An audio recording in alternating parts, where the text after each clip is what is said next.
Hi everyone, Dr. Ridhima Shetty here, and today I'm going to talk about PCOS or PCOD, known as polycystic ovarian syndrome or polycystic ovarian disease.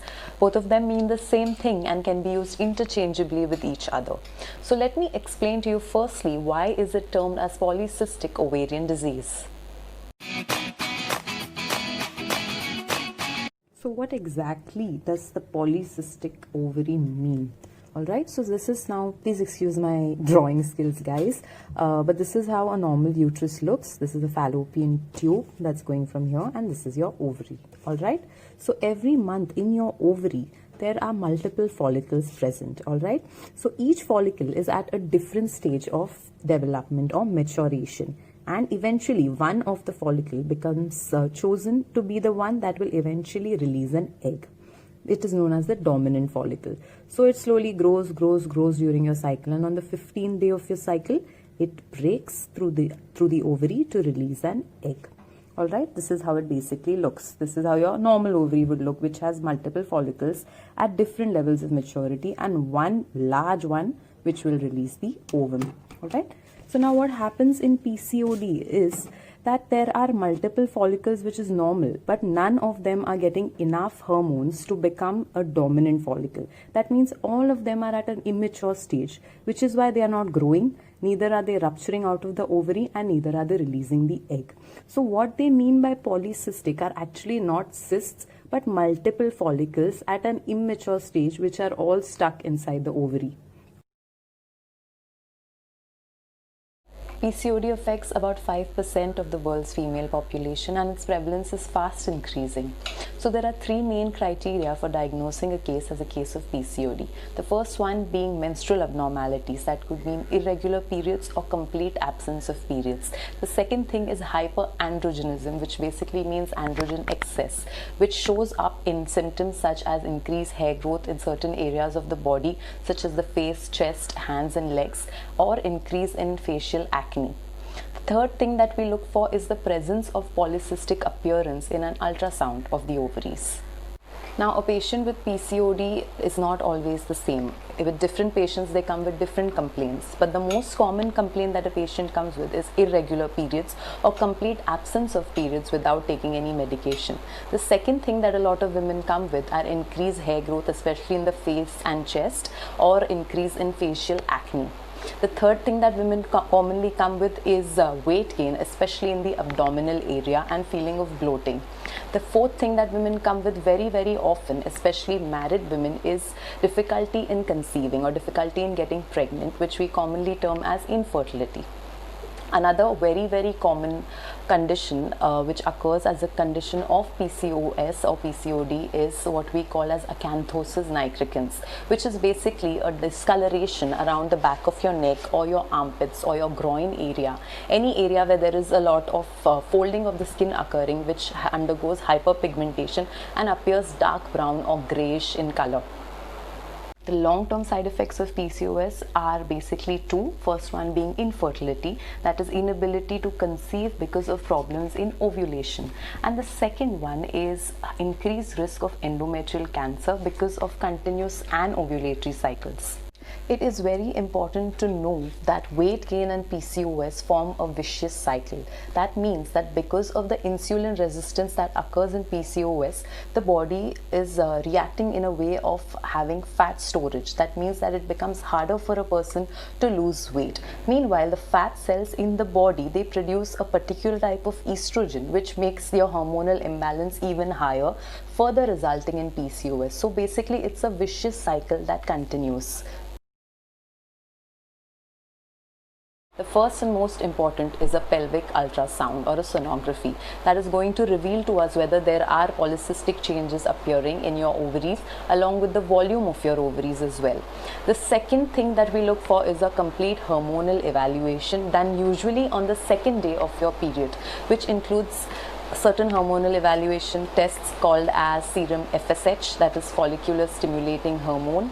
Second one is LH, known as luteinizing hormone. serum prolactin, and your thyroid profile. These are the tests that are very, very commonly done.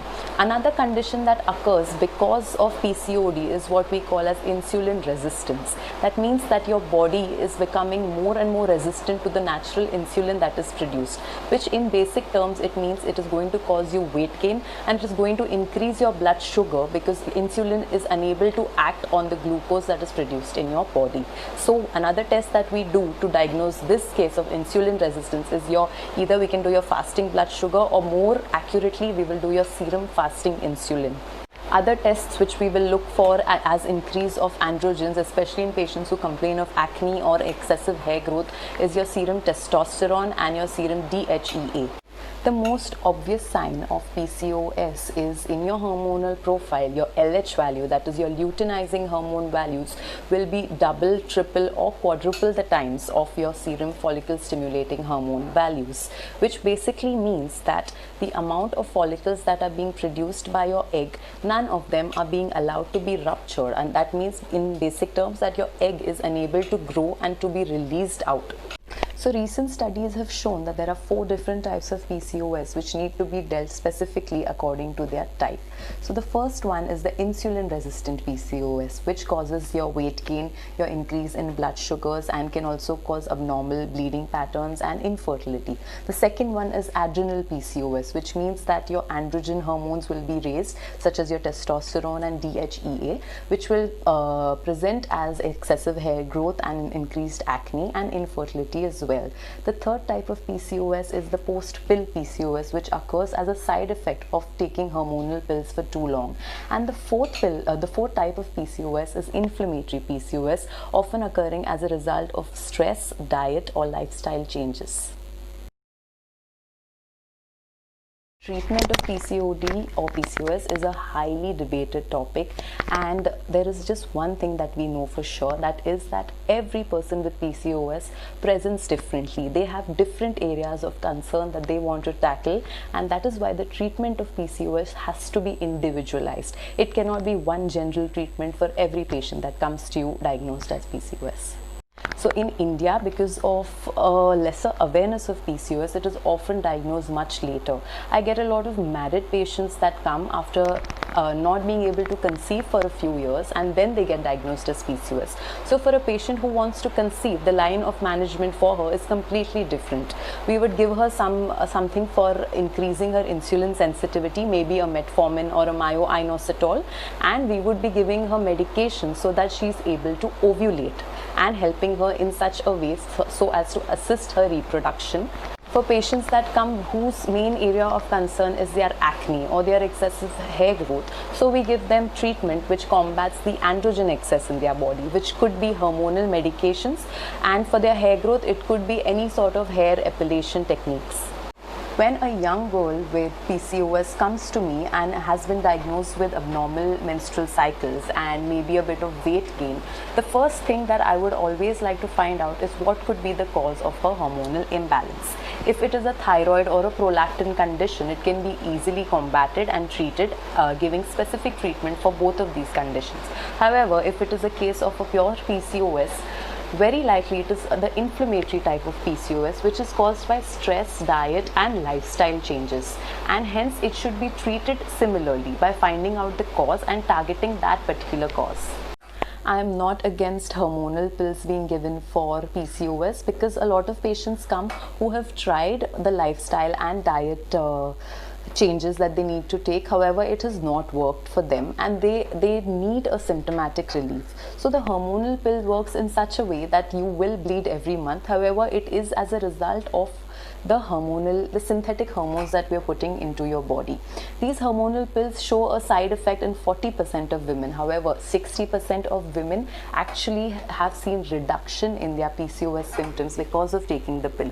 The second most important thing to remember about the pill is it is an important factor to prevent endometrial hyperplasia and endometrial cancer, which is known to be at increased risk in a patient with PCOS.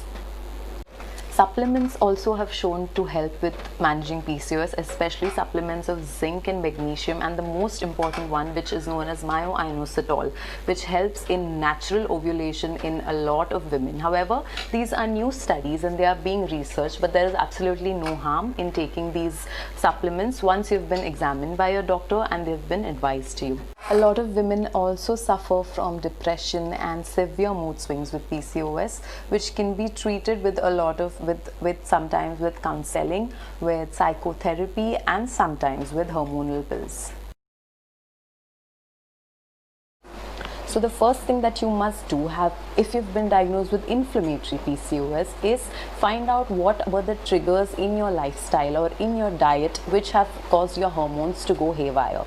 So the first thing that you need to do is try and avoid taking a lot of mental and psychological stress. Now you could do it using yoga or meditation or listening to relaxing music or engaging in any relaxing hobbies.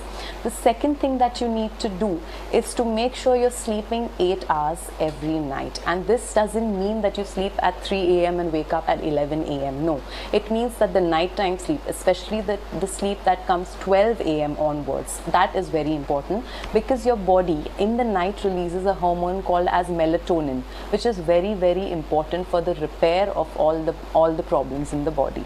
The diet changes that I often ask my patients to make is to avoid white sugar or processed sugar, and that includes not just your desserts and your aerated sweet drinks, but also any kind of packaged and processed food, because even a savory packaged item contains a large amount of processed sugar.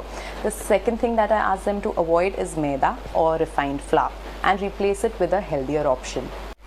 So I tell my patients to consume a very protein-rich and a very fiber-rich diet, and also I am strictly against any fad diets or crash diets that patients go through to lose weight, because the aim with PCOD is never to lose weight and become thin, but it is to move towards a healthier lifestyle which is imparting less stress on your body and less stress on your hormones. There are a lot of recent nutritionists that I have been following that have been talking about going for a gluten-free and a dairy-free diet, because both of these, as we know, are supposed to be inflammatory products, which can cause inflammatory changes not in everybody, but in few highly sensitive people. So this is something that if it is, I feel like this is a very subjective thing. It works for a lot of people, however, we cannot guarantee that it will work for everyone, but there is absolutely no harm in giving it a shot. Another thing that I advise my patients is to go for any form of low intensity physical activity, which could be your daily walks or any slow paced workouts or even yoga, which works wonderfully for patients with PCOS. I generally tell them to avoid any high stress and high intensity exercises, because sometimes high intensity exercises can increase the stress hormone cortisol in your body. However, some form of activity, even a daily walk of 30 minutes, has been proven to show an increase in your insulin sensitivity at a skeletal muscle level. So it must most definitely be done.